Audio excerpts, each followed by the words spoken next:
जैसा कि आप सभी जानते हैं कि आज एमपीएससी का सेमिनार रखा गया है और हमने एक ग्रुप भी बनाए थे एमपीएससी का, जिसमें बहुत सारे तलबा ने जो हैं हमारे मौजूद है आज, उन्होंने एमपीएससी का फॉर्म भी भरा है। तो अब फिर भी इस वक्त में हम ज़्यादा से ज़्यादा किस तरह से तैयारी कर सकते हैं या हम किस तरह से तैयारी करा सकते हैं जॉइंट मिलकर कंबाइन करके इस तरह से तैयारी करने के लिए, जैसा कि हमने इससे पहले महा टीटी सीटीटी की तैयारी इस लाइब्रेरी सेंटर के जरिए यहाँ से हमने की है, जिसमें कई तलबा हमारे पास भी हुए हैं। तो हमने सोचा कि चलो एक कदम और आगे बढ़ाते हैं, टीटी सीटीटी तक महदूद न रहते हुए हम एमपीएससी को भी अपना अगला टारगेट बनाते हैं। इसके बाद हम फिर एसएससी और यूपीएससी इन इम्तिहानात की जानिब भी हम बढ़ेंगे, कि से हमारे कदम आगे बढ़ाते जाएंगे और हम कोशिश करेंगे कि पाथरी जैसे शहर से, जहाँ से हमने सीटीटी टीटी टीचर्स पास करवाए हैं, इंशाल्लाह यहाँ से हम कोशिश करवा कर जो तो आगे एमपीएससी यूपीएससी में भी जो तो हमारे तलबा जो पाथरी के है वो हमारा नाम यहाँ से रोशन करेंगे। तो आज के इस प्रोग्राम के जो सदर है आली जनाब अब्दुल हबीब अंसारी साहब, president Shabbir Ansari education society, ये हमारे दरमियान मौजूद है। और हमारे एमपीएससी के एक्सपर्ट शंकर धवारे सर, जो कि ये खुद भी एमपीएससी की बहुत इन्होंने तैयारी कराई हुई है बच्चों को, इनका कोचिंग भी चलता है। तो आज इनको भी हमने हमारे पास मदऊ किया है, इनवाइट किया है। ये भी आज हमारे सामने हम सभी को तफसील से एमपीएससी की तैयारी किस तरह करनी चाहिए, क्या स्कोप है, किस तरह से सिलेबस होता है, इम्तिहान में किस तरह करना, ये सब बातें बताएंगे। और हमारे सबसे पहले इस प्रोग्राम का निसाब क्या है और इम्तिहान किस तरह से है, इसकी मालूमात के लिए मैं मोहम्मद तारिक, एडवोकेट मोहम्मद तारिक को आवाज़ देता हूँ। इन्होंने भी कई मरतबा ये इम्तिहान दिया है और इसकी तैयारी के ताल्लुक से अच्छी खासी मालूमात रखते हैं। तो मैं इस शेर के साथ इन्हें आवाज़ देता हूँ। सबक फिर पढ़ सदाकत का, अदालत का, शुजाअत का। सबक फिर पढ़ सदाकत का, अदालत का, शुजाअत का। लिया जाएगा तुझसे काम दुनिया की इमामत का। मोहम्मद तारिक साहब आए और आप सभी को एमपीएससी के बारे में तफसीली मालूमात हो। अस्सलाम वालेकुम रहमतुल्लाहि व बरकातहू। आप सब जानते हैं कि यहाँ पर हमने प्रोग्राम किस लिए जो तो एक लेने का जो तो हमने इरादा किया था कि यहाँ पर जितने भी जो बैठे हुए हमारे दोस्त हैं और फैमिली के जो कुछ मेंबर्स हैं या फिर छोटे भाई हैं जो इन फ्यूचर आने वाले मुस्तकबिल में वो लोग एमपीएससी का एग्ज़ाम देने वाले हैं, कि इनके सामने कुछ ऐसी बातें आ जाए सामने कि हमें एग्ज़ाम किस तरीके से देना होता है। अगर हमको जाना है किसी जगह पर तो उस रास्ते का अगर पता हो कि वो रास्ता किधर जाता है तो हमारे लिए दुश्वारियाँ नहीं होती और एक आसानी से रास्ता हमारा तय हो सकता है। इसलिए हमने इस प्रोग्राम का जो तो इनेकाद किया। और सबसे पहले कि हमें जो एग्ज़ाम देना है उसके बारे में हमें सिलेबस का होना बहुत ज़रूरी, उस सिलेबस के बारे में मालूमात होना बहुत ज़रूरी है कि जब तक हमारे सामने सिलेबस नहीं होगा हम उसकी तैयारी नहीं कर सकते। सिर्फ एक एमपीएससी अगर इसको मानकर चले हम तो ये एमपीएससी नहीं होता, बल्कि ये एक महाराष्ट्र पब्लिक सर्विस कमीशन एक क्या बोलेंगे उसको एक ऑर्गेनाइजर है कि जो एमपीएससी के कुछ एग्ज़ाम्स कंडक्ट करती है, जिसके अंदर पीएसआई है, एसपी है और राज्य पूर्व सेवा परीक्षा है और डीवाईएसपी है। तो ऐसे कुछ एग्ज़ाम्स, ऐसे कुछ पोस्ट होते हैं कि जिनके अंडर ये एमपीएससी जो है तो इन एग्ज़ामों को लेती है, इन पोस्टों के ऊपर। तो ये एमपीएससी के अंदर बहुत सारी चीज़ें हैं कि अब जैसे हमारे सामने 2 जनवरी को एक पेपर एक एग्ज़ाम होने वाला है, जिनके हमने आज से 1 महीना या 1.5 महीना पहले उसके तो फॉर्म भर लिए हैं। तकरीबन लोगों ने भर दिए थे उसके फॉर्म और उस एग्ज़ाम का नाम भी हमें जो तो मालूम है, राज्य पूर्व सेवा परीक्षा। तो उसका सिलेबस ऐसा है कि जिसके अंदर 2 पेपर होते हैं, एक फर्स्ट पेपर होता है और एक सेकंड पेपर होता है और दोनों एक ही दिन होते हैं। उसके लिए हॉल टिकट भी एक ही आता है, सीट नंबर भी एक ही रहता है, सिर्फ पेपर 2 होते हैं और वो एक ही दिन लिया जाता है। कुछ बच्चों के जहन में ऐसी कंफ्यूजन होती है कि वह एक पेपर आज होता है या एक पेपर दूसरे दिन लिया जाता है। जैसे हमारे 10वीं के 12वीं के जो एग्ज़ाम्स होते हैं, उर्दू का आज हुआ तो कल इंग्लिश का होगा, उसके बाद मराठी का होगा। तो ऐसा ही एग्ज़ाम नहीं होता, एक ही दिन के अंदर अलग अलग टाइमिंग के अंदर सुबह में कुछ एक पेपर होता है और दोपहर के वक्त में दूसरा पेपर होता है। तो जो पहला पेपर है वो 200 मार्क का है, जिसके अंदर 100 क्वेश्चन आते हैं, और जो सेकंड पेपर है वो भी 200 मार्क का है और उसके अंदर 80 क्वेश्चन आते हैं, 80 सवाल आते हैं। और उसका सिलेबस ऐसा है कि हमारे जहनों में एक बात है, करंट अफेयर है, चालू घड़ामड़ी जिसको बोलेंगे, और न्यूज़ है, और अंतर्राष्ट्रीय चीज़ें हैं, नेशनल की चीज़ें हैं, भारत का है, आधुनिक भारत है, प्राचीन भारत है। तो ऐसे पुरानी चीज़ों के बारे में पूछा जाता है। और आज के जो दौर की जो चीज़ें चल रही है हमारे साथ में, आज हम जिस माहौल के अंदर हैं, करंट की चीज़ों के अंदर भी इस ताल्लुक से भी पूछा जाता है। एमपीएससी के अंदर कुछ एक ऐसी किताब नहीं है कि सिर्फ आपको एथेंटिक इसी किताब के अंदर से पूछा जाएगा। तो ये उनके जहन में ये बात रहती भी नहीं, और हमारे जहनों में ये बात नहीं रहनी चाहिए कि सिर्फ एक किताब ले लिया और हमने उसके ऊपर जो तो स्टडी फुल कर लिए और उसके अंदर हम कामयाब हो जाएंगे, ऐसा नहीं होता। इसके अंदर अलग अलग चीज़ें होती हैं। पहले तो है की राज्य, राष्ट्रीय आणि आंतरराष्ट्रीय स्तरावरील महत्वाचे चालू घडामोडी, भारत के अंदर की सारी चालू घडामोडी, नेशनल लेवल की, इंटरनेशनल लेवल की, जैसे अमेरिका के अंदर आज क्या हुआ, या फिर लंदन के अंदर कौन सी ऐसी मीटिंग ली गई, वो किस डेट पर हुई, कौन कौन थे उसके अध्यक्ष। तो इस तरीके से कुछ सवाल पूछे जाते हैं। और दूसरा है भारतीय इतिहास, महाराष्ट्र संदर्भ व राष्ट्रीय चळवळ, तो ये भारत का इतिहास भी पूछेगा। प्राचीन भारत कम अज कम पूछा जाता है, आधुनिक भारत ज़्यादा पूछा जाता है। जहाँ से अंग्रेज हमारे पास आए थे उससे पहले बादशाहों का दौर, उसके बाद अंग्रेज़ों का दौर, आज का दौर, इन सारे दौरों के ऊपर ये तो क्वेश्चन आते हैं। और एक है इसके अंदर, इसमें सात चीज़ें हैं जो फर्स्ट पेपर के अंदर पूछी जाएगी। ये 7 सिलेबस 7 टॉपिक है उसके हद तक। तीसरा जो है तो महाराष्ट्र भारताचा व जगाचा भौतिक, सामाजिक व आर्थिक भूगोल, फिजिकली, सोशल और इकोनॉमिक, ज्योग्राफी, भारत का और पूरी दुनिया का, कि बहरे हिंद को लगकर कितने देश लगते हैं, ऐसा भी पूछा जाता है। या फिर खत इस्तवा जिसको हम बोलेंगे, तो जो हमारे भारत के बीच में जो 3 खत गुजरते हैं वो किस किस देशों से जो है तो गुजरती हुई निकलती हैं, और इसका क्षेत्रफल कितना है बहरे हिंद का। या फिर भारत का नक्शा, आसपास के मुल्कों का, पड़ोसी मुल्क कौन है, श्रीलंका की जो है तो चौरस मीटर कितना है, वो कितने क्षेत्रफल में फैला हुआ है। तो इस तरीके के क्वेश्चन आते हैं। और ये ज़रूरी नहीं है कि जो गुज़िश्ता पेपर्स में आया है वो आज के पेपर में आए, वो घुमाकर पूछता है, एक क्वेश्चन को 3-4 मरतबा के अंदर घुमाकर पूछता है। तो उस तरीके से हमको मेंटल एबिलिटी जो तो रखनी चाहिए कि ये एक ही क्वेश्चन बार बार आ सकता, लेकिन हर टाइम नहीं आएगा। जो 2016 में पूछा गया वो 17-18 में शायद पूछा जाए, या फिर 19 में पूछा जाए। चौथा जो है तो इसके अंदर महाराष्ट्राची व भारताची राज्य व्यवस्था व शासन, पॉलिटिकल जो बैकग्राउंड है हमारे पास किस तरीके का है, इसके अंदर पॉलिटिक्स में क्या क्या होता है, आज इन 5 सालों के अंदर कौन सी सरकार बनी, इन सरकारों के बीच में कौन सी योजनाएं आई, इन योजनाओं के ऊपर क्या क्या अमल बजावनी हुई, और अभी आने वाले जो पंचवर्षिक जो योजना है, आपको मालूम है पंचवर्षिक योजना 5 सालों के अंदर एक योजना बनाई जाती है, उसके ऊपर फिर ये सरकार जो है उसके ऊपर अमल पैरा होती है कि हमको ये 5 सालों के अंदर क्या करना है और क्या नहीं करना है, इकोनॉमिकल बैकग्राउंड कैसा बनाना है, फिर मिलिट्री के जो है तो उनके सारे चीज़ों को कैसे मजबूत करना है, इसके ऊपर जो अलग अलग योजनाएं बनाई जाती है। जैसे अभी 2014 के अंदर प्रधानमंत्री आवास योजना आई, वो किस रेट पर आई, उसके अंदर कितने लोगों को घरकुल मिला, इस तरीके के। या फिर एक बड़ा आंकड़ा होता है, छोटा आंकड़ा नहीं होता। जैसे हमारे पाथरी के अंदर 3000 लोक संख्या है, 3 या 33,000 जो लोक संख्या है 3000 की, इसके अंदर कितने लोगों को घरकुल मिला, ऐसा नहीं पूछा जाएगा। भारत के पूरे भारत के अंदर पूछा जाए कि ये योजना भारत के अंदर लागू की गई और इसके अंदर कितने लोगों को ये योजनाओं का लाभ हुआ। फिर जैसे नोटबंदी के ऊपर इसका क्या इफेक्ट पड़ा नोटबंदी आने की वजह से, और फिर पुलवामा का अटैक है, इसके ऊपर भी पूछते हैं। ये चालू रनिंग की चीज़ें जो भारत के अंदर हुई है। और है आर्थिक व सामाजिक विकास, तो हमें डेवलपमेंट कैसे करना है, इकोनॉमिक का, सोशल चीज़ों का और इकोनॉमिक का, कि हमारी संपत्ति कैसे बढ़े, भारत की संपत्ति को किस तरीके से हम बढ़ा सकते हैं, उसके बारे में भी सवाल आते रहते हैं।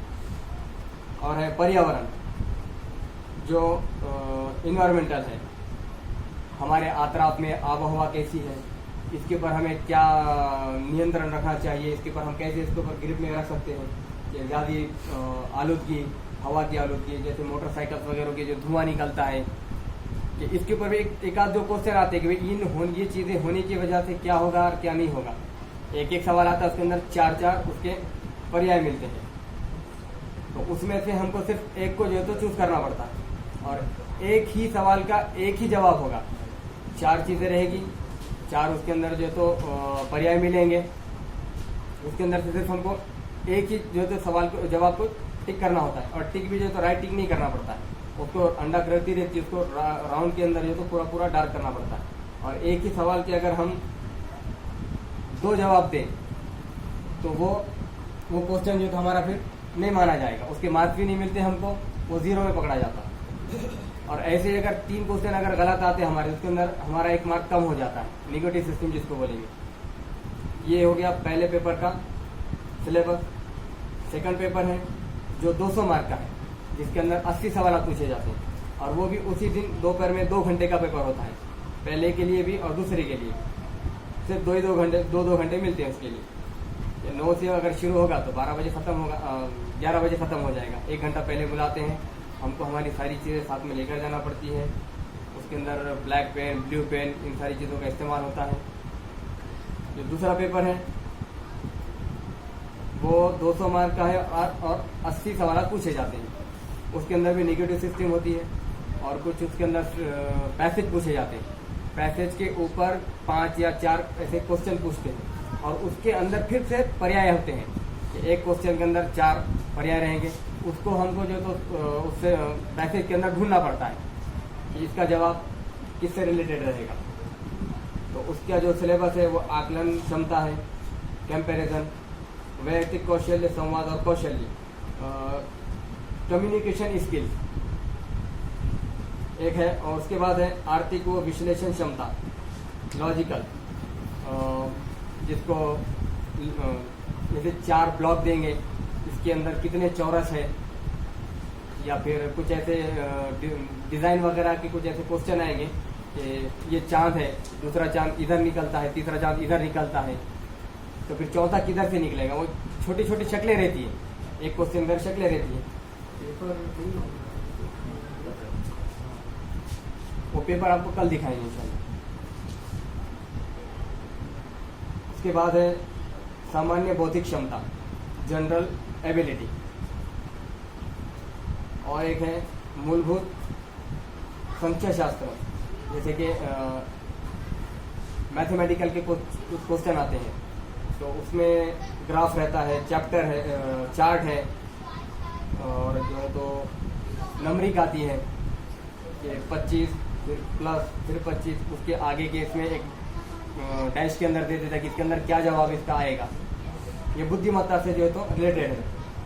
उसके बाद लास्ट जो है कितना मराठी इंग्लिश भाषा का आकलन, ये जो है तो 12वीं और 10वीं के सिलेबस के ऊपर पूछे जाते हैं ये क्वेश्चन। मूलभूत संख्या शास्त्र, जैसे इसके अंदर जो मैथमेटिकल क्वेश्चन है वो 10वीं 9वीं और 10वीं के, और मराठी भाषा और उसके आकलन के उसके भी जो है 10वीं और 12वीं के सिलेबस के ऊपर इसके क्वेश्चन आते हैं। तो ये उसका सिलेबस है। देख रफ्तार इनकलाब फराख, देख रफ्तार इनकलाब फराख, कितनी आहिस्ता और कितनी तेज।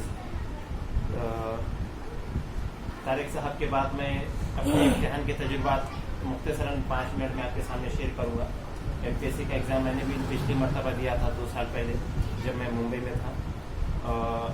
उस वक्त फर्स्ट टाइम मैंने ऐसे ही एक एक्सपीरियंस के लिए एग्ज़ाम दिए, और थोड़ी बहुत जो हमारी तैयारी थी टीईटी की, उसी को इधर इस्तेमाल में लाते हुए एग्ज़ाम्स की तैयारी की। और फर्स्ट टाइम में जो मैंने एमपीएससी दिया था, उस टाइम 8 नंबर से मेरा प्री रह गया। कोशिशें यानी उतनी तैयारी तो नहीं थी कि भाई क्रैक हो जाए, लेकिन फिर भी जो दूसरे इम्तिहानात की तैयारी थी वो हमारे इधर काम में आई थी। सबसे अहम जो है कि ये बात मैंने जानी कि अगर एमपीएससी इम्तिहान देना है तो यकसवी के साथ रोज़ाना जो है तो निज़ाम-उल-औक़ात बनाकर अगर हम टारगेट लेकर इम्तिहान देंगे तो यकीनन कोई मुश्किल काम नहीं। एमपीएससी को जितना हम मुश्किल समझते हैं, जितना हम उससे डरते हैं, ये उतना खतरनाक इम्तिहान, एकदम आसान सा इम्तिहान है। दूसरी अहम बात के जो इम्तिहान के ताल्लुक से मैं बताऊंगा कि इम्तिहान के जैसा सर ने बतला दिए कि 2 पेपर होते हैं और किस किस तरह। सबसे अहम मैंने एक चीज उसमें ये नोट की कि रीडिंग स्किल हमारी फास्ट होना। सवाल बहुत बड़े बड़े होते हैं, यानी जवाब एकदम आसान रहते हैं, लेकिन वो सवाल पढ़ने में ही हमारा वक्त बहुत सारा अंदर जाया होता है। तो जितनी रीडिंग स्किल होना, वो भी कौन सी, मराठी। हम उर्दू पढ़ लेते हैं अच्छे से, रफ्तार से पढ़ लेंगे, इंग्लिश भी पढ़ लेंगे क्योंकि आजकल हमारे पास मोबाइल है, मोबाइल्स के अंदर हम पढ़ रहे तो, लेकिन मराठी में हम कहीं ना कहीं कमजोर हो जाते हैं। और एमपीएससी क्रैक करना है तो बिना मराठी के हम एमपीएससी तो क्रैक कर ही नहीं पाते। इसीलिए हमारे जो भी एक्सपर्ट है शंकर धवारे सर, वो आपको जो इसकी तफसीली मालूमात बतलाएंगे तो वो मराठी में ही बतलाएंगे, ताकि आपके कानों में उन चीजों की वाकफियत हो। वो जो लफ्ज आपके इम्तिहान में आने वाले हैं, एक प्री में वो उसकी आपकी तैयारी हो जाए उसके लिए। और जितना ज्यादा आप उसको तेज रफ्तारी से पढ़ेंगे, उतनी आसानी से जवाब दे सकते। इसके लिए यही है कि हम मुताला ज्यादा से ज्यादा करें। हमारे पास अखबारात होते हैं तो उन अखबारात को हम मुकम्मल पढ़ें, जिसमें करंट अफेयर्स वगैरह आते हैं। जैसा आज एक है नाना पाटेकर साहब को कुछ अवार्ड दिया गया, लोकमत में ही फर्स्ट पेज पे साइड में हेडिंग में है थोड़ा सा। हो सकता है इम्तिहान में वो सवाल पूछा जाए कि नाना पाटेकर को इस साल कौन सा अवार्ड दिया गया, या फिर किसी जो अभी जो पद्मश्री अवार्ड दिए जाते हैं हर साल, खेल रत्न पुरस्कार दिए जाते हैं, तो किस किस को पद्मश्री दिया गया, या इस साल किसको किसको जो खेल रत्न दिया गया, नीचे नाम दिए जाते हैं, उसमें से चंद नाम में से वो सेलेक्ट करने के लिए दे सकता है। तो ये जर्नल हमारा करंट अफेयर वगैरह होता है। बाकी सिलेबस वगैरह की बहुत सारी बुक्स यहाँ पर भी अवेलेबल है। पेपर में आज रखने वाला था आपको बताने के लिए, लेकिन मैंने सोचा कि हम आज से जो है तो इंशाल्लाह हम ये कोशिश कर रहे हैं कि रोजाना यहाँ से इम्तिहान तक 2 जनवरी का वक्त टाइम टेबल में दिया हुआ है। अगर कुछ मसाइल की वजह से अगर डेट बढ़ती है तो आगे बढ़ेंगे, वरना अभी तक तो ये फिक्स है कि 2 जनवरी को एमपीएससी का प्री एग्जाम होने वाला है। और उस इम्तिहान की तैयारी के लिए यकीनन हमारे पास अब यहाँ से 20-22 दिन ही बचेंगे। तो रोजाना अगर हम कम से कम 2-3 घंटे निकाल कर अगर कंबाइन स्टडी भी करने की कोशिश करें सब मिलकर, तो इसमें हम अच्छे खासी नंबरात हासिल कर सकते हैं और कामयाबी तक हम पहुंच सकते हैं। तो इसलिए हमने सोचा है कि रोजाना 8:30 से 10 बजे तक यहीं पर लाइब्रेरी में हम कंबाइन स्टडी करेंगे। जो भी तलबा आना चाहते हैं वो यहाँ कर तलबा कंबाइन स्टडी में हिस्सा ले सकते हैं। जो इम्तिहान दे रहे हैं वो भी जो आइंदा साल इम्तिहान देंगे, यानी जो अभी ग्रेजुएशन जिनका जारी है और आइंदा साल वो इम्तिहान देने वाले वो तलबा भी है जिनका ग्रेजुएशन हो चुका है लेकिन वो फॉर्म नहीं भर पाए, टाइम लिमिट का पता ना चले, लास्ट डेट का पता ना चलने के लिए, तो अगले साल दे सकते हैं। तो वो भी आकर एक मरतबा हिस्सा ले सकते हैं जिसमें, और इस तरह से वो भी तैयारी में हिस्सा ले सकते हैं। अगर हम इस तरह से तैयारी करेंगे तो उसमें हमको यकीनन कामयाबी होगी। आज के ये लोक सत्ता में एमपीएससी की तैयारी के ताल्लुक से सवाल दिए वाले, यानी जो रोजाना के हमारे अखबार आते हैं मराठी, उसमें बहुत सारा नॉलेज जो है तो एमपीएससी के ऊपर अवेलेबल होता है। लाइब्रेरी में ही सकाळ, लोकमत, लोक सत्ता, पुण्य नगरी और पुढारी, ये अखबार 5 आते हैं। अगर हम ये 5 अखबार भी पूरी तरह से मुकम्मल इनका मुताला करें तो यकीनन हमको बहुत जो तो इसमें इम्तिहान में उसकी बहुत हेल्प मिलेगी। तो ये एक आसान सा इम्तिहान है अगर हम इसमें थोड़ी सी मेहनत करें। लेकिन हर इम्तिहान की तरह जिस तरह से दीगर इम्तिहान है, चाहे 10वीं हो, 12वीं का हो, या कोई भी मुकाबला जाती स्कॉलरशिप इम्तिहान हो, टीटी का इम्तिहान हो, तैयारी के कामयाबी हासिल नहीं कर सकते। हम अक्सर बोलते हैं ना, जैसा मैं भी बोल रहा कि मैं 8 नंबर से रहेगा, तो वो 8 नंबर से ही रहते हैं, क्योंकि वो रखा ही क्राइटेरिया उतना जाता है कि आप थोड़े से रह जाए, क्योंकि आप वो उस बॉर्डर को तभी क्रॉस करेंगे जब आप पूरी मेहनत करेंगे। पूरी मेहनत करने के बाद ही हम उस क्राइटेरिया को हासिल कर सकते हैं, उसके बिना हम उस क्राइटेरिया तक नहीं पहुंच सकते। तो इसके लिए मेहनत जरूरी है, मेहनत हमारी पहली शर्त है। तो ये एक मुख्तसरन में मैंने अपने तजुर्बात बताए हैं जो मैंने पिछले इम्तिहान में महसूस किया था। और अब ज्यादा वक्त ना लेते हुए मैं हमारे जो आज के एक्सपर्ट है एमपीएससी के लिए, मैं उनको आपके रूबरू करता हूँ कि मेरे इस शेर के साथ मैं उनको आवाज देता हूँ कि मेरे सीने में नहीं तो तेरे सीने में सही, मेरे सीने में नहीं तो तेरे सीने में नहीं, हो कहीं भी आग लेकिन आग जलनी चाहिए। शंकर धवारे सर आए और एमपीएससी के बारे में आपको मजीद मालूमात दी। थैंक यू सर, धन्यवाद। साथियों, आपका यहाँ मुझे बुलाने के लिए बहुत बहुत शुक्रिया। सबसे पहली बड़ी बात मुझे अच्छी लगी कि यहाँ पर आए हुए साथी सभी एमपीएससी की तैयारी करने वाले, और ये बात जानकर सुनकर जब सर का मैसेज मुझे आया तो मैं गांव निकला था। तो सोचा कि एक बार सर कर रहे हैं तो कुछ तो अच्छा कर रहे हैं, और एक काम पिछले 16 साल से मैं कर रहा हूँ। मेरी खुद की क्लासेस है, औरंगाबाद में है, विनर स्टडी सेंटर उसका नाम है। इसके पहले एमपीसी की तैयारी हमने की है, इंटरव्यू हुआ है।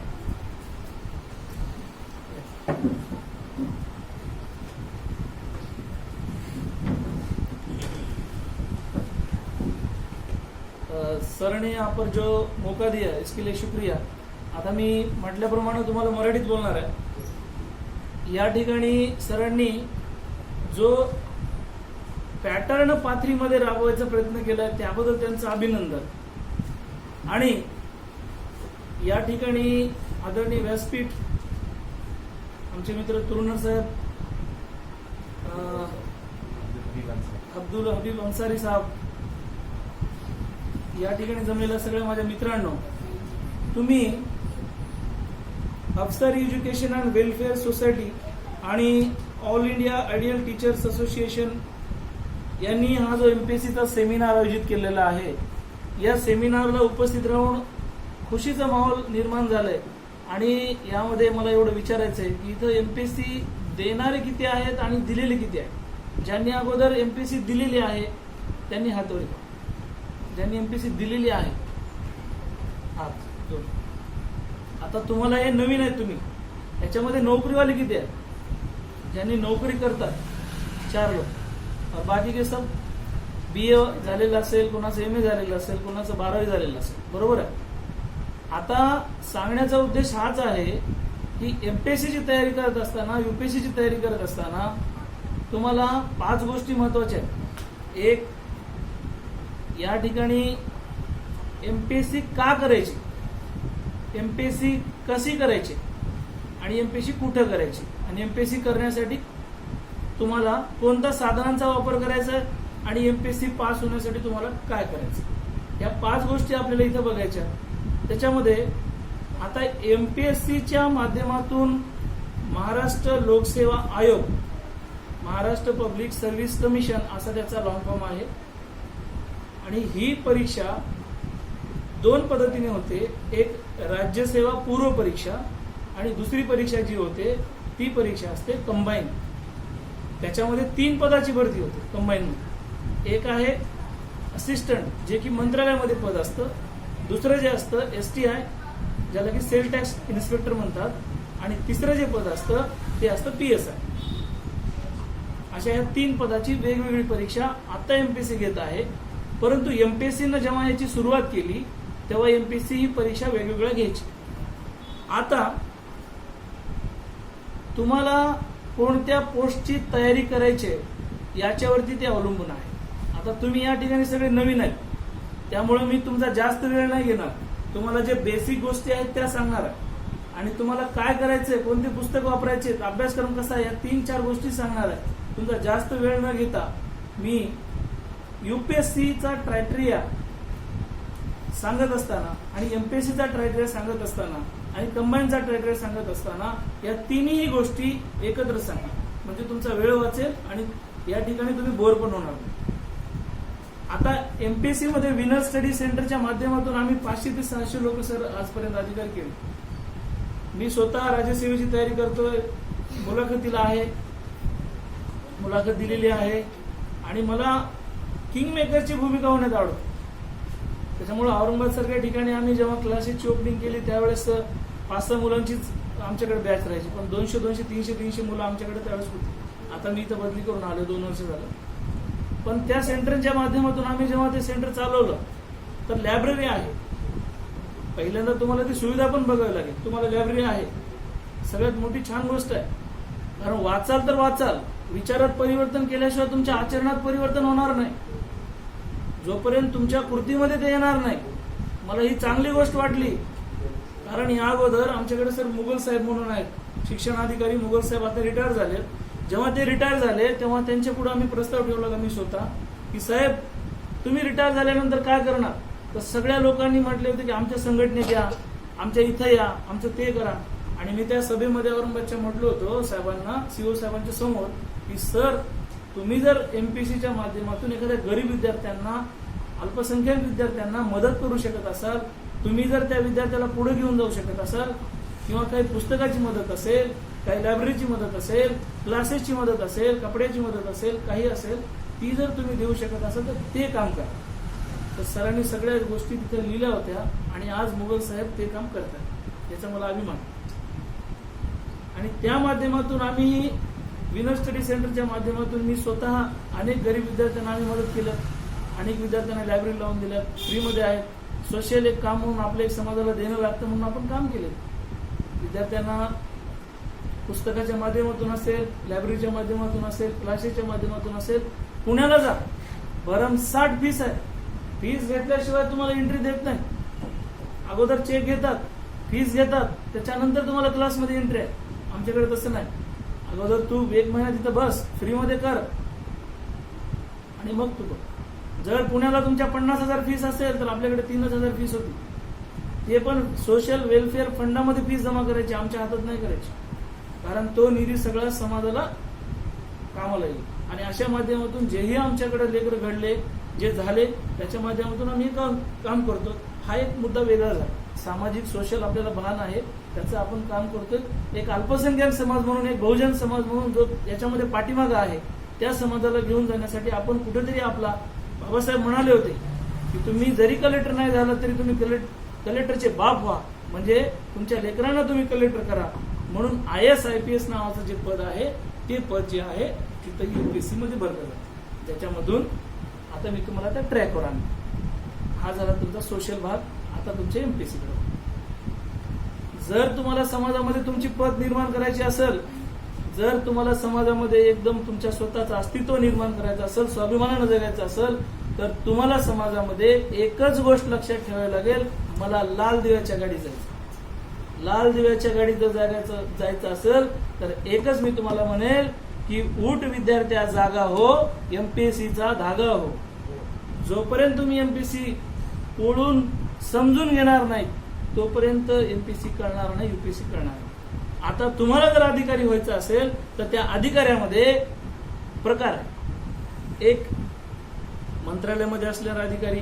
2, तुमच्या जिल्ह्यामध्ये असणारे अधिकारी, वरिष्ठ अधिकारी.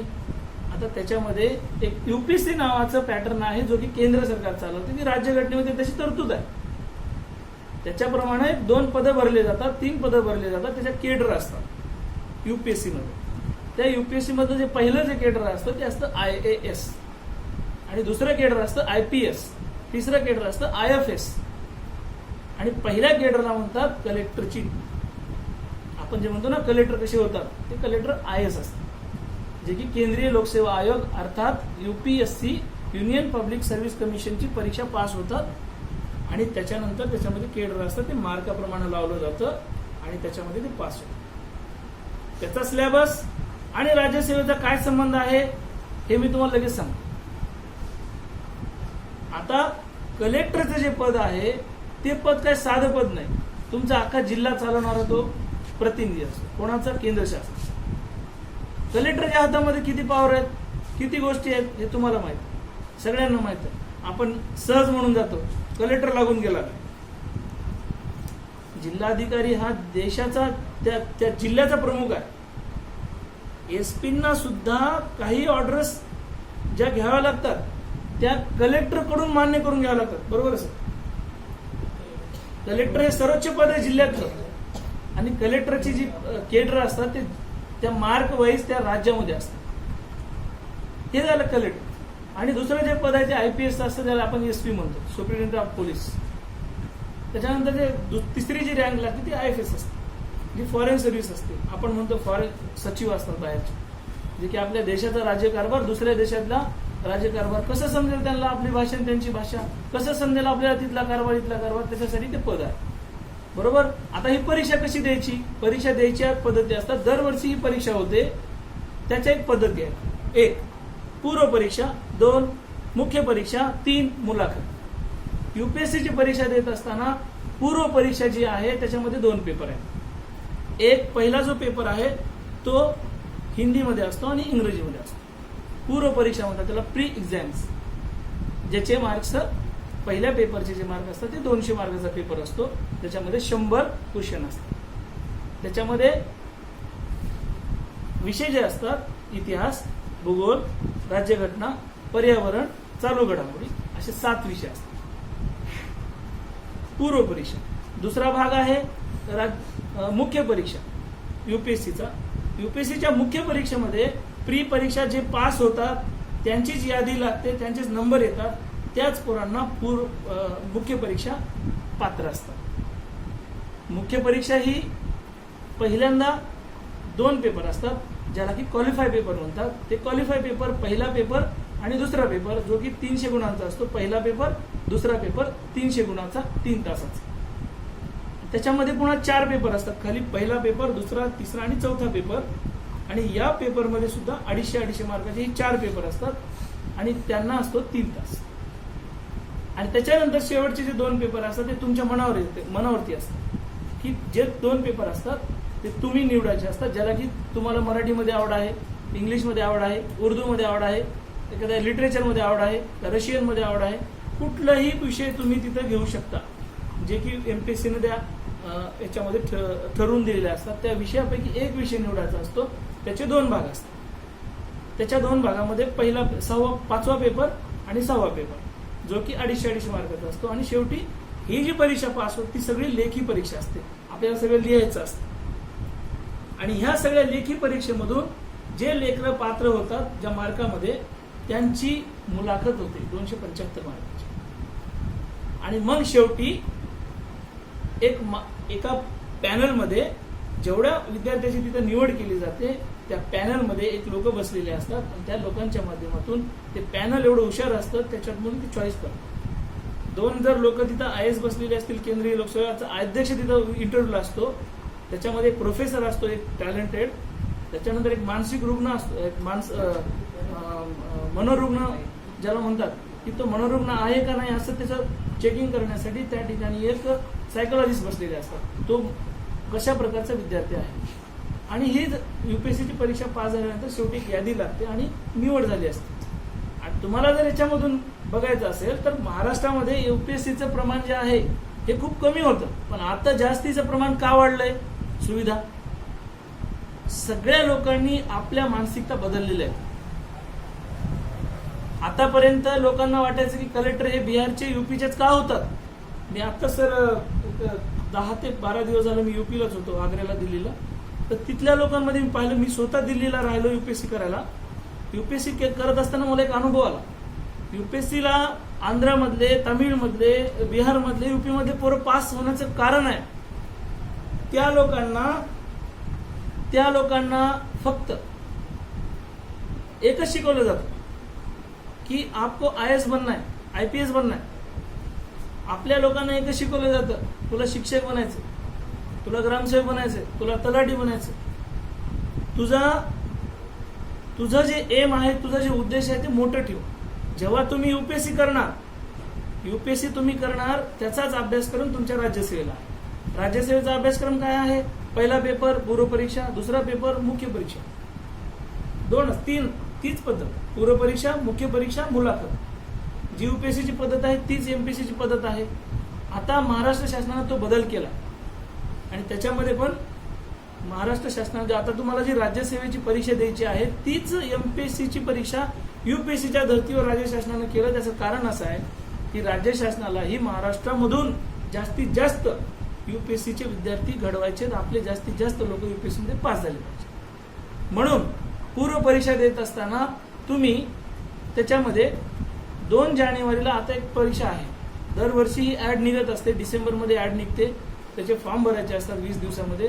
आणि ही प्री परीक्षा होत असताना याला एक सिलेबस आहे. एक पूर्व परीक्षेमध्ये 7 विषय आहेत. एक आहे इतिहास. इतिहासामध्ये पण 3 प्रकार आहेत: प्राचीन इतिहास, मध्ययुगीन इतिहास, भारताचा इतिहास, महाराष्ट्राचा इतिहास. त्याच्यासाठी एक स्पेशल पुस्तक आहे. महाजन सरांचं एक पुस्तक आहे, कटारे सरांचं पुस्तक आहे, शास्त्री सरांचं पुस्तक आहे, गॉट्रा सरांचं पुस्तक आहे, स्टडी सर्कलचे पुस्तक आहेत, भरपूर पुस्तक आहेत. हे झालं इतिहास. भूगोल हा एक विषय आहे त्याच्यामध्ये 2 नंबरचा. भूगोलमध्ये तुम्ही सौदी सरांचं पुस्तक वाचू शकता. 11वीचं 9वीचं पुस्तक वाचू शकता. याच्या माध्यमातून तुम्ही तयारी करा 9वीचं 11वीचं. आणि त्याच्यानंतर जो आहे तो राज्यघटना नावाचा एक विषय आहे, त्याच्यात रंजन कोळंबे सरांचं एक पुस्तक आहे, ते पुस्तक वाचू शकता. 3 विषय झाले. अर्थशास्त्र नावाचं पुस्तक आहे जे की इकॉनॉमिक्स. त्या इकॉनॉमिक्समधले भरपूर घटक आहेत. त्या भरपूर घटकामध्ये रंजन कोळंबे सरांचं आणि किरण देसले सरांचे पुस्तक आहेत. भरपूर व्हिडिओज तुमच्या यूट्यूबवरती आहेत, ते तुम्ही बघू शकता. किरण देसले आणि रंजन कोळंबे सरांचं 4 नंबरचं. आता 5 नंबर जो विषय आहे तो आहे विज्ञान. विज्ञानासाठी तुम्ही सचिन भस्के सरांचं पुस्तक वापरू शकता, जे की आता फेमस पुस्तक आहे. त्यांचे स्वतःचे क्लासेस आहेत, स्वतः सर डॉक्टर आहेत. पुण्यामध्ये मोठे मोठे क्लास आहेत, 2-2 हजार पोरं बसतात क्लासेसला. चालू घडामोडीचं तुम्ही परिक्रमा आहे, बऱ्याच गोष्टी अजून खूप पुस्तक आहेत.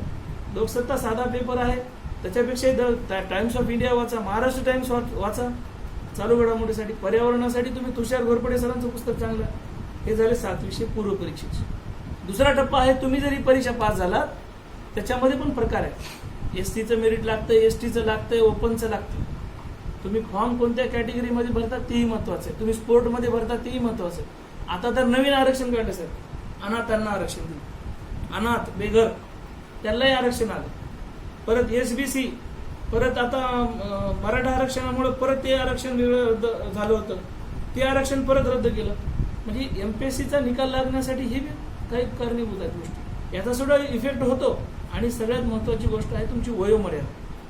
आता तुम्हाला जर आता MPSCनं बदल केला, पहिलं तुम्ही किती अटेम्प्ट देऊ शकता असं ठरलेलं होतं, परंतु आता तसं नाहीये. UPSCला एक अटेम्प्टची मर्यादा आहे. ओपनची कॅटेगरी किती अटेम्प्ट देऊ शकते, OBCचे किती देऊ शकतात, SCचे किती देऊ शकतात, STचे किती देऊ शकतात. आता फक्त 6 अटेम्प्ट तुम्ही देऊ शकता. त्याच्यानंतर तुम्ही घरी जायचं, कारण तुमचा वेळ शासन घेणार नाही. त्यांनी पण ती मर्यादा ठेवलेली आहे. वयाची मर्यादा आहे. ओपनच्या लोकांसाठी मर्यादा आहे, SCच्या लोकांसाठी आहे, STच्या लोकांसाठी, OBCच्या लोकांसाठी 43 ही तुमची कास्टची मर्यादा. त्या वयापर्यंत तुम्ही ते फॉर्म भरू शकता, ती परीक्षा देऊ शकता. आणि पूर्व परीक्षा जशी पास झाला की लगेच तुम्हाला मुख्य परीक्षा देतात. मुख्य परीक्षेमध्ये सुद्धा जसं मी UPSCचा तुम्हाला पॅटर्न सांगितलं, त्याच्यात हे पुन्हा मराठी, इंग्रजी पहिला पेपर 200 मार्काचा. दुसरा पेपर ज्याला GS असं म्हणतात, त्याच्यामध्ये इतिहास आहे, भूगोल आहे, राज्यघटना, कृषी आहे.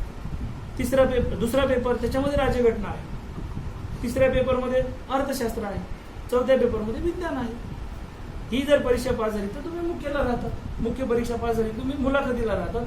मुलाखत संपल्यानंतर तुमची अंतिम यादी लागते आणि अंतिम यादी लागल्यानंतर तुमची निवड होते. आणि UPSC झालं, तुमचं राज्यसेवा झाली. आता तुमच्या कंबाईन परीक्षा. कंबाईनमध्ये 3 प्रकारच्या परीक्षा असतात. एक, मी म्हटल्यासारखं तुम्हाला असिस्टंट हे पद मंत्रालयात असतं.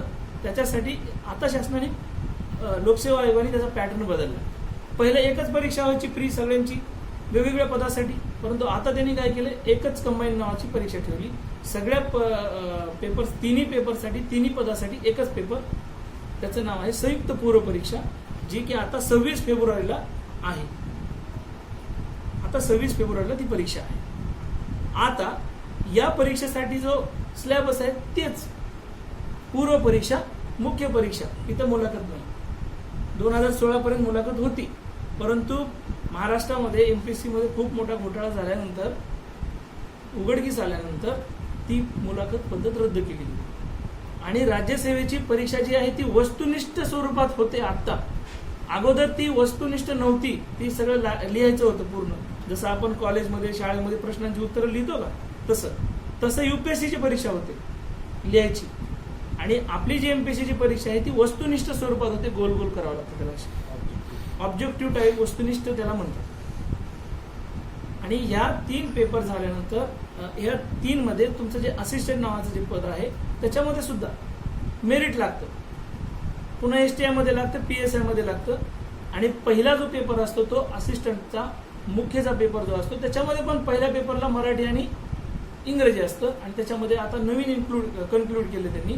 एक माहितीचा अधिकार, 2 मानवी हक्क, असे 2 प्रकारचे अनेक संगणक असं पहिल्या पेपरला, जे की 100 मार्काचं असतं. ज्याच्यामध्ये मराठी तुमचं 50 मार्काचं असते, 50 प्रश्न असतात 100 मार्काला. आणि तुमचं चालू घडामोडी आणि जी के जे असते 20 मार्काला असते, इंग्रजी 30 मार्काला असते, म्हणजे 60 मार्काला असे 100, 60 आणि 40. प्रश्नाची संख्या अर्धी, 2 तास. 100 मराठीला, इंग्रजीला 60 आणि जी केला 40. असं 200 मार्काचा पेपर, परंतु प्रश्न किती राहणार? 100, म्हणजे 2 मार्क. असंच दुसरीकडं STI मध्ये तेच, फक्त अर्थशास्त्र घुसतंय, तिथं बी तेच सिलेबस. माहितीचा अधिकार मराठी, इंग्रजी, माहितीचा अधिकार संगणक पहिल्या पेपरला. आणि दुसऱ्या पेपरला काय? दुसऱ्या पेपरला तिन्ही पेपरला वेगवेगळं असते. फक्त खात्यामध्ये काय आहे, जसं की PSIच्या पदामध्ये आता नवीन त्यांनी ऍड केलेलं आहे. काय केलं ऍड? पहिल्या पेपरला मराठी आणि इंग्रजी आहे, आणि संगणक आहे, माहितीचा अधिकार आहे, मानवी हक्क आहे. आता PSIच्या मुख्य पेपरला काय असते आता नवीन प्रमाणे? बुद्धिमत्ता 2 नंबरच्या पेपरला, बुद्धिमत्ता, इतिहास, भूगोल, राज्यघटना, IPC 1860, त्याच्यानंतर CRPC 1973, आणि मुंबई पोलीस कायदा 1951, आणि पुरावा, भारतीय पुरातत्व कायदा.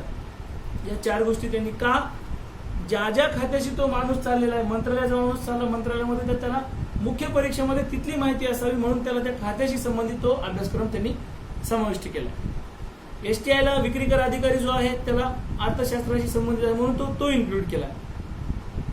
PSI ला CRPC, IPC, या भारतीय पुरातत्व कायदा, ह्या सगळ्या, पुरावा कायदा, ह्या सगळ्या गोष्टी तिथं महत्वाच्या, म्हणून त्यांनी ते मुंबई पोलीस कायदा, ह्या 4 कायदे त्यांनी, आणि मानवी हक्क, असे 5 कायदे त्यांनी त्या मुख्य परीक्षेमध्ये घातले. मी तुम्हाला UPSC सांगितली, राज्यसेवा सांगितली, तुम्हाला कंबाईन सांगितली, ग्रामसेवक असो, तलाठी असो, TET असो, कॉमन विषय सांगतो तुम्हाला. कॉमन मराठी, इंग्लिश, व्याकरण, इतिहास कॉमन, भूगोल कॉमन, राज्यघटना कॉमन, अर्थशास्त्र कॉमन. फक्त मुख्यचे विषय बदलतात. आणि स्वतःला बनवा, इन्स्पिरेशन घ्या. जसं की जालन्याचा शेख अन्सार नावाचा विद्यार्थी, ज्याला पुण्यामध्ये रूम भेटत नव्हती, त्या विद्यार्थ्याला पुण्यामध्ये रूम कोणी देत नव्हतं, स्टेशनवरती राहून त्या विद्यार्थ्यानं IAS पास केलं वयाच्या 21व्या वर्षी. मी भेटलो त्याला अन्सार शेखला. आता तुम्हाला नुकतंच सांगतो, मला इन्स्पिरेशन आहे तो पुरं. आता ज्या वेळेस दुःख कधी होतं साहेब, ज्या वेळेस तुमची पोस्ट ना असं 1 मार्काने, 2 मार्काने, 3 मार्काने निघून जाते ना, सरनं म्हटल्यासारखं. ऑन रेकॉर्ड तुम्हाला दाखवतो, माझ्या अशा 3-4 वेळेस पोस्ट केलं सर, पण मी दुःख नाही मानलं. म्हणलं मी नाही, माझ्यासोबत 1000, मी नाही, माझ्यासोबत 1000 गुण होतो. म्हणून आज माझे विद्यार्थी संपूर्ण महाराष्ट्रामध्ये 500 ते 600 विद्यार्थी माझे सगळ्या पोस्टवर, प्रत्येक पोस्टवर आहे. आणि मला गम नाही, आज नाही उद्या, बचेंगे तो और भी लढेंगे. अरे जो मैदानातच उतरत नाही तो कसला योद्धा? मैदानात तुमची हार कधी होते माहिती का? मैदानाच्या बाहेर. कैसेच होगा, कसंच करू, लयच हार्ड आहे, होतच नाही, आपला काम धंदाच बरं आहे. आणि तुम्हाला सांगतो, तुमच्या जिंदगीमध्ये जर तुमचा जर नाश कुणी जर करत असेल, तुम्हाला जर खतरा सबसे ज्यादा किससे होगा तो तुम्हारे आजू बाजू के लोगों से और साथ में के लोगों से. हे लोक बोलते लयच MPSC दिला रे तू, 10 वर्ष झालं, काय करे तुझं? जे हसतात ना तेच उद्या म्हणतात. तुम्ही जर IAS IPS झाले ना, तेच उद्या म्हणतात तुम्हाला. माझा भाऊ आहे, माझ्या बाजूला राहतो, माझा शेजारी आहे, माझा तिथला आहे. त्याच्यामुळं ह्या निगेटिव्ह गोष्टी टाळून तुम्ही तुमच्या पद्धतीने अभ्यास सुरू करा. मी तुम्हाला पुस्तकं सांगितले, अजून व्हॉट्सअपवरती बघा, भरपूर ग्रुप आहेत.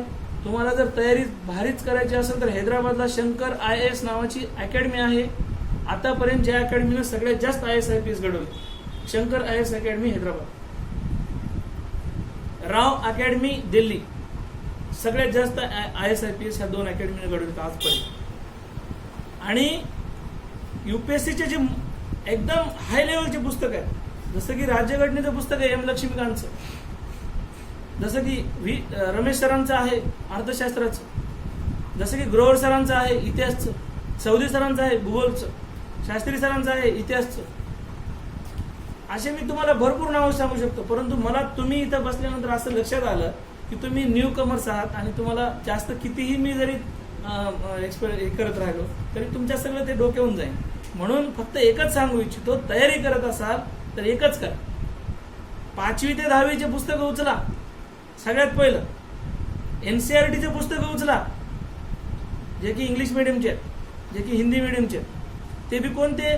इतिहास, भूगोल. हे पुस्तक उचला, त्याच्यामधला सिलेबस बघा, MPSCचा सिलेबस बघा. त्या सिलेबस मधला आणि ह्या सिलेबस मध्ये काहीच फरक नाही. आणि MPSCनं पॅटर्न बदललाय. आता पहिले MPSC पहिलं कशी होती, 10वीच्या लेवलला MPSCचा दर्जा कसा आहे माहिती आहे का? दर्जा त्याच्यात लिहिलेलं आहे, MPSCच्या वेबसाईटवर बघा, त्याच्यात लिहिलंय. पहिलं कसा होता? शालांत दर्जा होता. आता शालांत नाहीये, आता पदवी दर्जा आहे. म्हणजे BAच्या लेवलचे त्यांनी क्वेश्चन टाकलेले आहेत. जसं की उदाहरणार्थ, महाराष्ट्राच्या विधानसभेचे आमदार किती आहेत असं पहिले विचारायचे, 288. पण आता तसं नाही. विधानसभेची खाली माहिती दिली जाते. महाराष्ट्राच्या विधानसभेची स्थापना झाली, महाराष्ट्राच्या विधानसभेत असं असं आहे, पहिलं विधान, दुसरं विधान, तिसरं विधान, आणि खाली दिलं असतं अ बरोबर, क ब बरोबर, ड बरोबर, सर्व चूक. त्याच्यातून आपल्याला विश्लेषण करून लिहावं.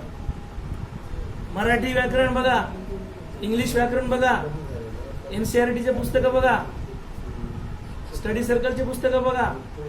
दृष्टी IAS नावाचं एक, ज्यांनी आतापर्यंत सगळ्यात जास्त IASच्या इंटरव्ह्यू घेतल्या आणि त्यांचेच इंटरव्ह्यूचे सगळ्यात जास्त सिलेक्शन झाले, असं दृष्टी IAS बिहार ही एक अकॅडमी आहे ज्यांनी आतापर्यंत जास्त IAS घडवले. दृष्टी IAS या माध्यमातून तुम्ही जर काम केलं, एक वेल प्लॅन जर तयार केला वर्षभराचा, आपलं वय बघितलं, आपलं वय बघितल्यानंतर तुम्ही तुमच्या वयाचा विचार करा.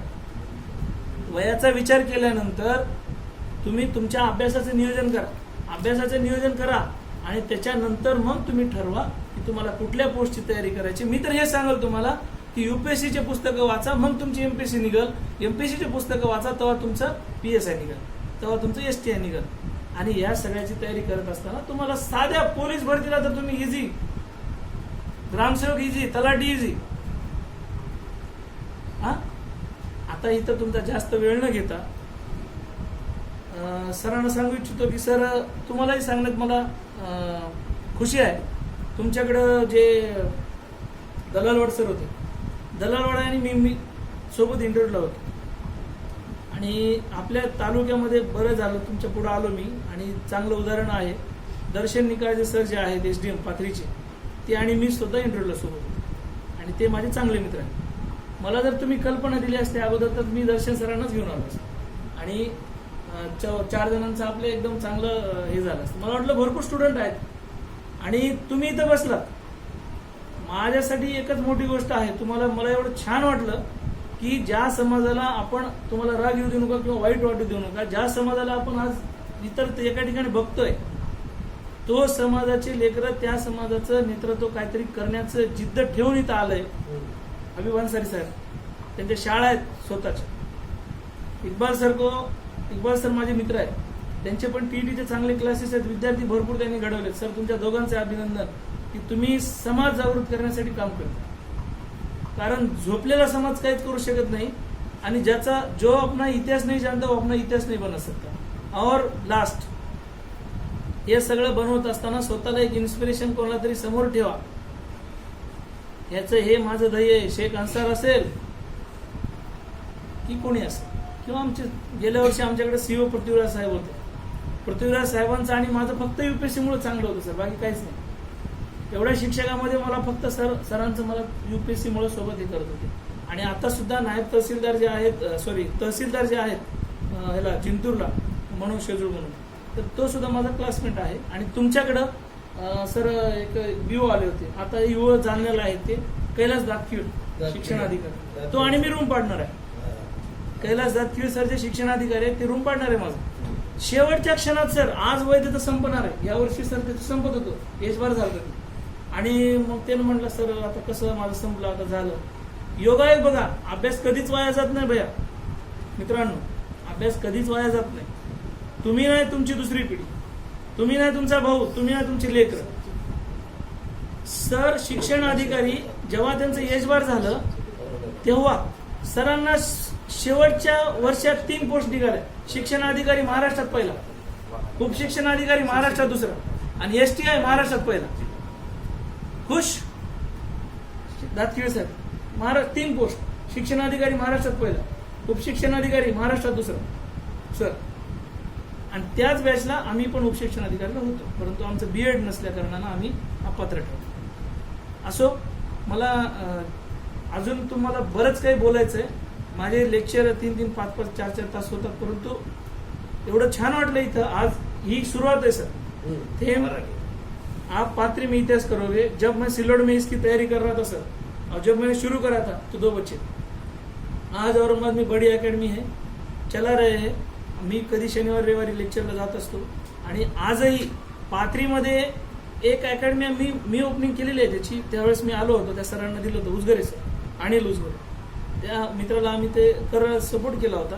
परंतु त्या अकॅडमीच्या माध्यमातून, इक्बाल सरांच्या माध्यमातून तुम्ही तयारी करा, तुम्ही ग्रुप बनवा, सर्च करा, अभ्यासक्रम बघा आणि मग तुम्हाला काय मदत लागली तर मी आहे.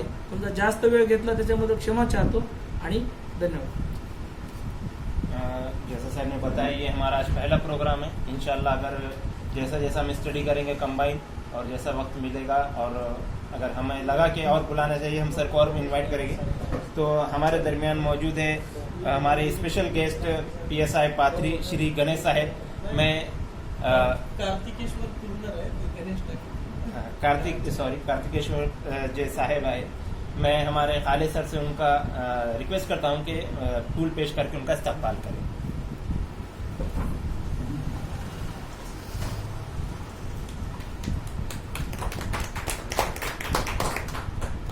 सौ चांद भी चमके तो क्या बात बनेगी, 100 चांद भी चमके तो क्या बात बनेगी, तुम आए तो इस रात की औकात बनेगी.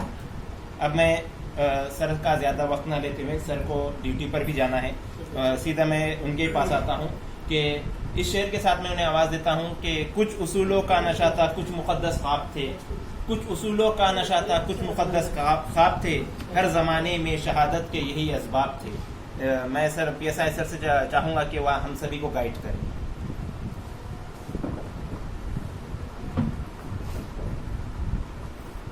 मेरा आपको परिचय दूंगा. मैं आपके जो मेरा जिला है, मूल जिला ये परभनी है.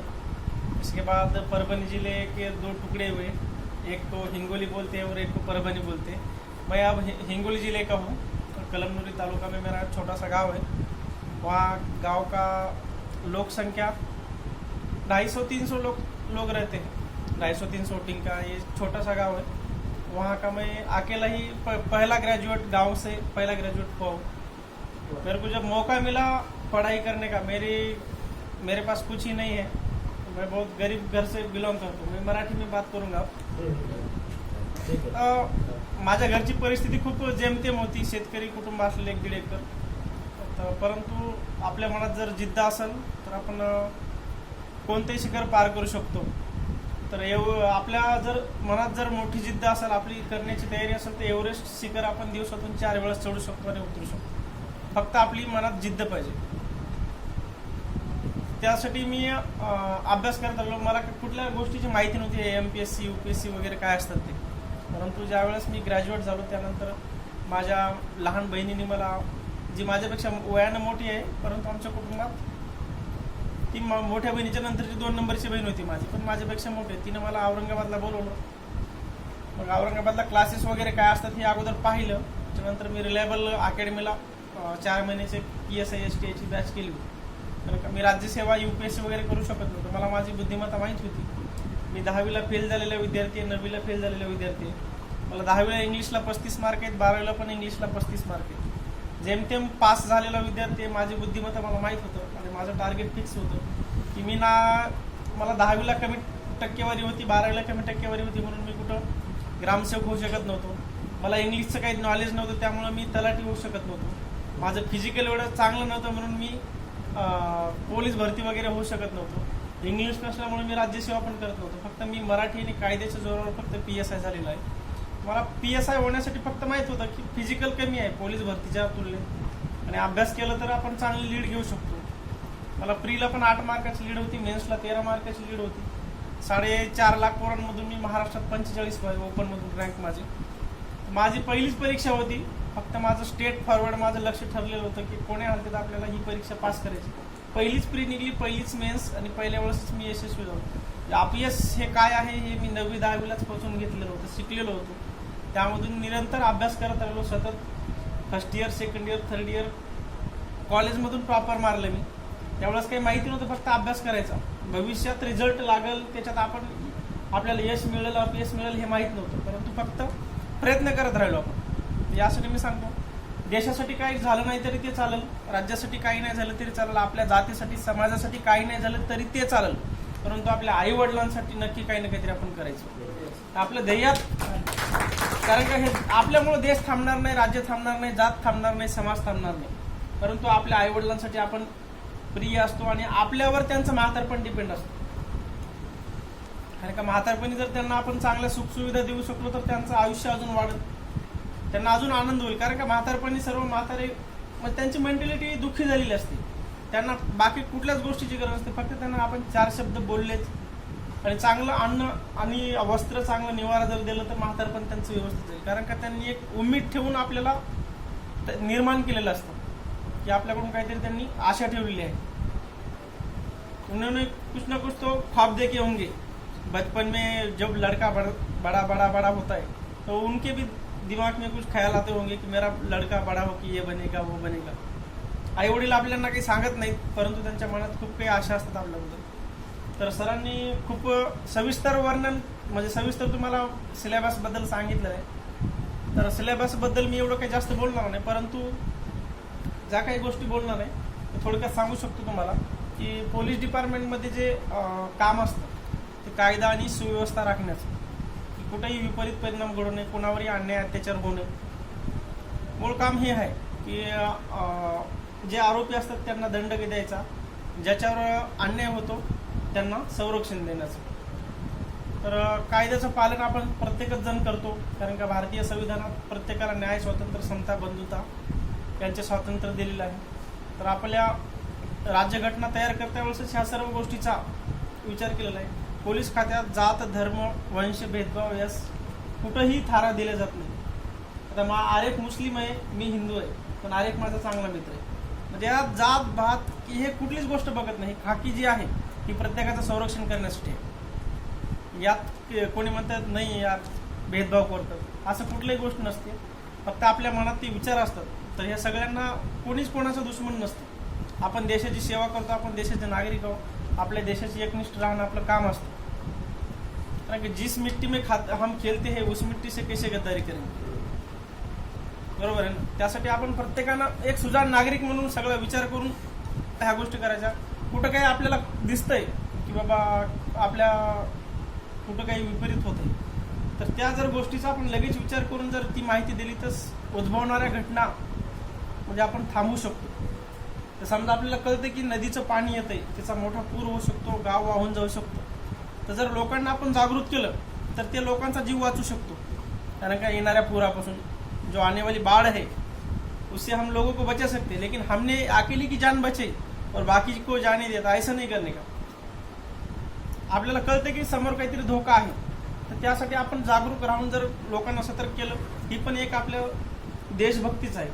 आपल्या जे मातीचं देणं किंवा समाजाचं देणं असतं ते आपल्याला फेडण्यासाठी एक चान्स कधी आयुष्यात भेटतो.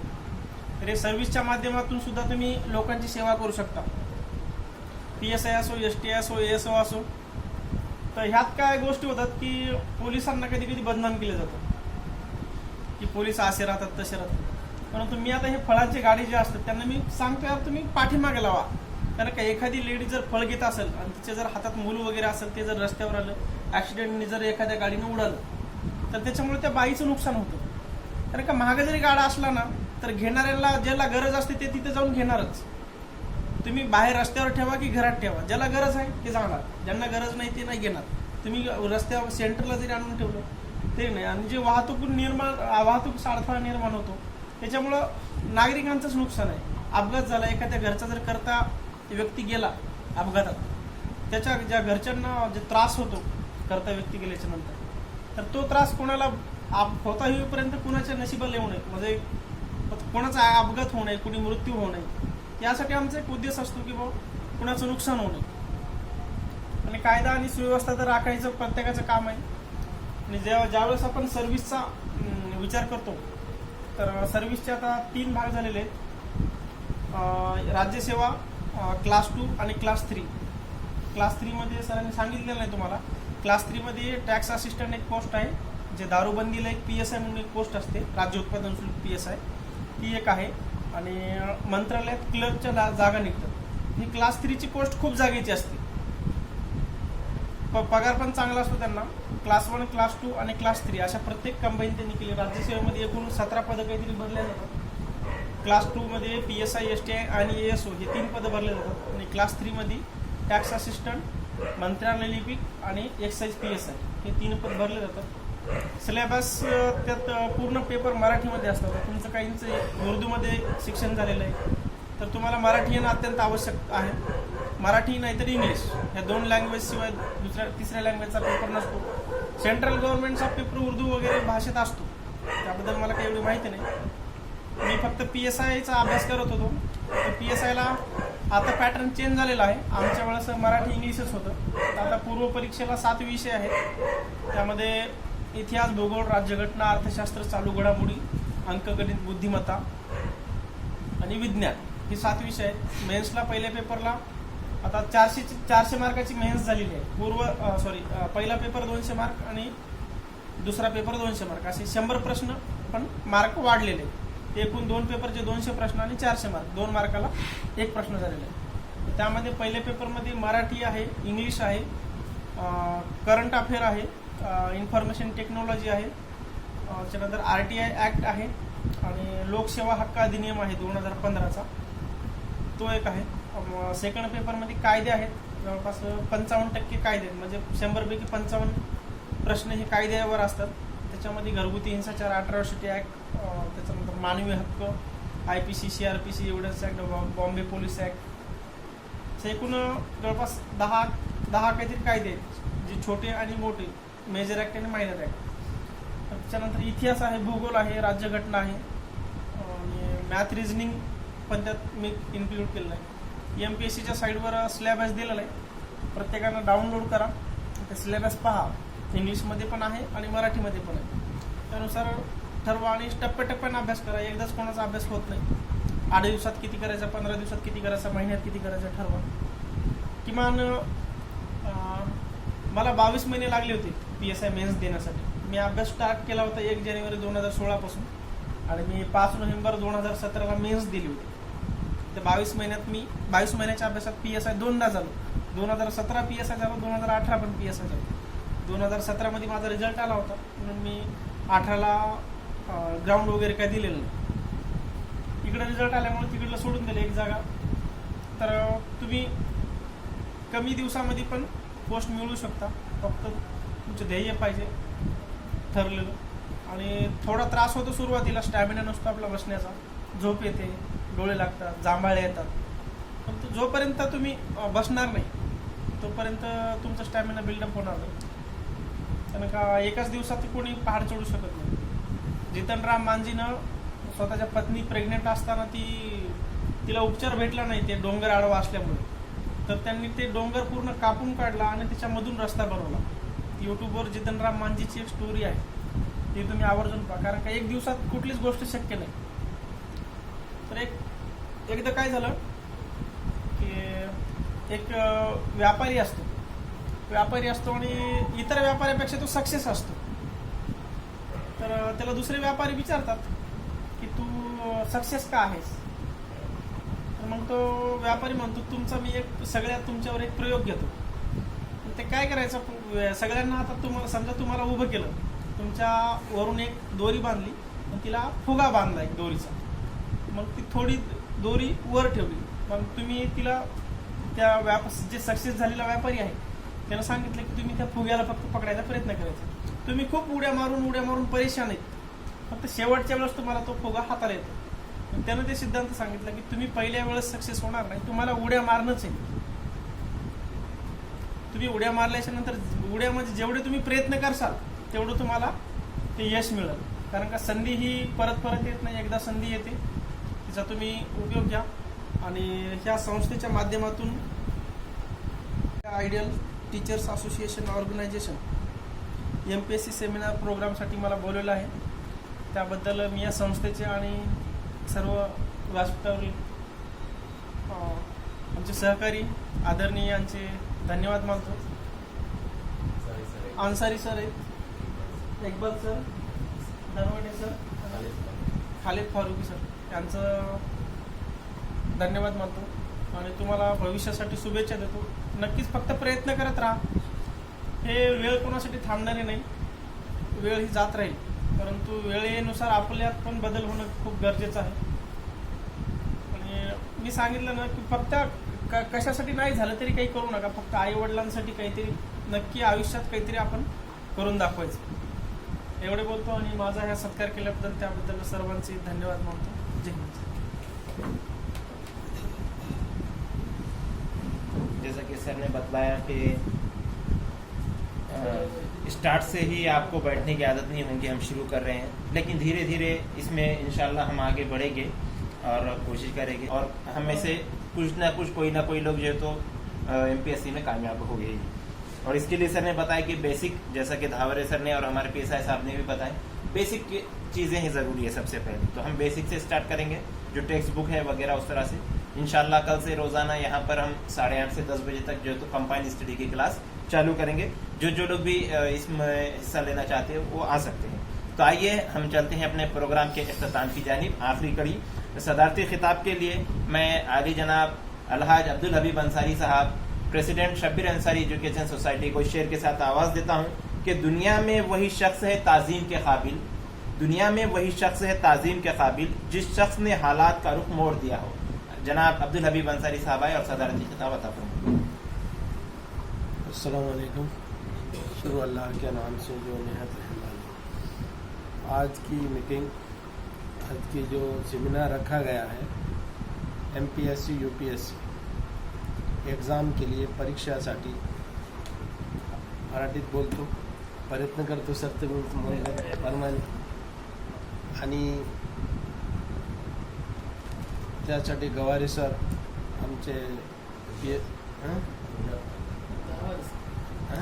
हवारे सर आणि पाथरीचे फौजदार साहेब यांना उर्दूमध्ये अमीन साहब बोलते थे उस जमाने में, यानी अमन रखने वाले शहर के अंदर. आणि सर्व विद्यार्थी सर, आमचे इक्बाल सरांची लई धावपळ आहे की शिक्षणाची आवड पाहिजे आमच्या समाजात. कारण शिक्षक झाला तर हे खूपच झालं शिक्षण. आणि हे जे पोरं बसलेले आहे विद्यार्थी खूपच गरीब. आता त्यापैकीच मी आहे, परंतु सुदैवाने समजा आम्ही व्यापारीत हे केलं आणि ते धडपड करून काहीतरी थोडासा बाहेर निघालो आणि समाजाचा भला झाला करायलासाठी काहीतरी शिक्षण संस्था काढली, तर हे पोरं आम्हाला मिळाले योगायोगाने. आणि ते त्याच्यामध्ये काही शिक्षक झाले, हे झाले. तर मी जेव्हा समजा ते इंटरव्ह्यू घेतो तो फक्त मी काय जास्त शिकलेलं नाही, 12वीपर्यंत शिकलेला आहे, परंतु व्यापारी आहे. तो घेणारा व्यापारीला कसं माहीत असतं की घेणारा गिऱ्हाईक आहे, तर त्याला रिस्पॉन्स द्यायचा, बसा बाई तुम्ही घ्या. आणि जे भाव विचारायला ते तर त्यांना हे करतो.